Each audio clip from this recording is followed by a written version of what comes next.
I saw this comment in regards to some of the investments, or are there any type of investments that people can actually endeavor in Zambia?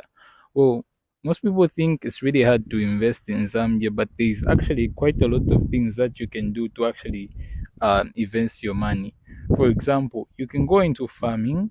You know, even though it didn't rain the past year, still Zambia is one of the most countries that have like good climate, and it's like very profitable if you've got like money and you like buy some land or you rent it and you like plant some products there, as well as freelancing. If you've never heard of freelancing, this is where you like give out certain skills. For example, graphic design, web development. These are mostly technology type of skills.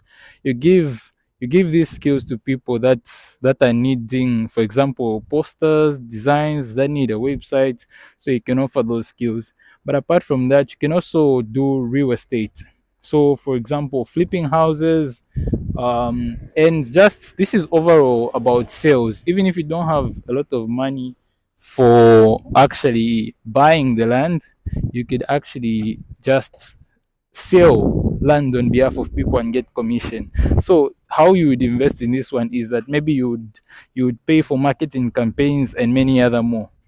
But one key aspect that I would like to make mention of is, even though you might invest or start a business, especially on starting a business, I usually tell people that the problem is that they do not want to learn before they start investing.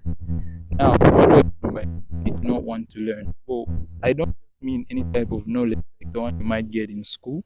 I'm talking about knowledge that actually can help you gain skills that can give you money. So this is knowledge such as, you get knowledge on how to sell, how to market. These are certain skills, how to negotiate. Now, where would you get such information? This is now where you bring in reading personal development books that everyone doesn't love to read. Even I was a victim. Even I didn't want to read personal development books, like growing up. I only started reading them recently. So, first of all, if you really want to have money, I believe one should first focus on the mindset. They should acquire the mindset of having money first. This is where now you can read a book I would recommend is something like maybe Think and Grow Rich by Napoleon Hill. The second book that I would recommend before you do any investments is Zero to One, especially if you're planning to start a business. So, Zero to One by Peter Thiel, it teaches about how to run a scalable and successful unique business. This is where now you're going to learn stuff on how to gain into the monopoly world and create certain like big companies that make you different from the rest. And thirdly, I would suggest To Sell is Human by Daniel H. Pink. Why I suggest this book is that this book allows you to gain an understanding of how sales actually works, and how people are able to like sell insane things just by knowing how to speak and how to negotiate. So these are the three major books that I would like to negotiate, that I would like to offer you to read. And the only problem is that as Zambians, naturally we hate reading. Maybe even just Africans in general. Africans don't love to read. I really don't know why. I mean, even I was a victim, so I can't say much.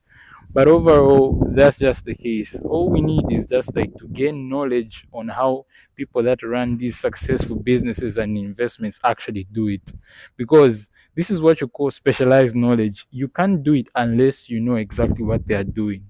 And if you're planning to start a business, make sure it's a scalable business. And what I mean by scalable is that, think of it like this.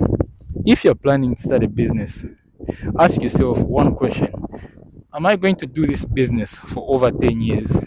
If you answer with a yes, probably you should do that business. But if the answer is maybe I'll stop after 4 years, please don't do that business, or else you are definitely going to fail.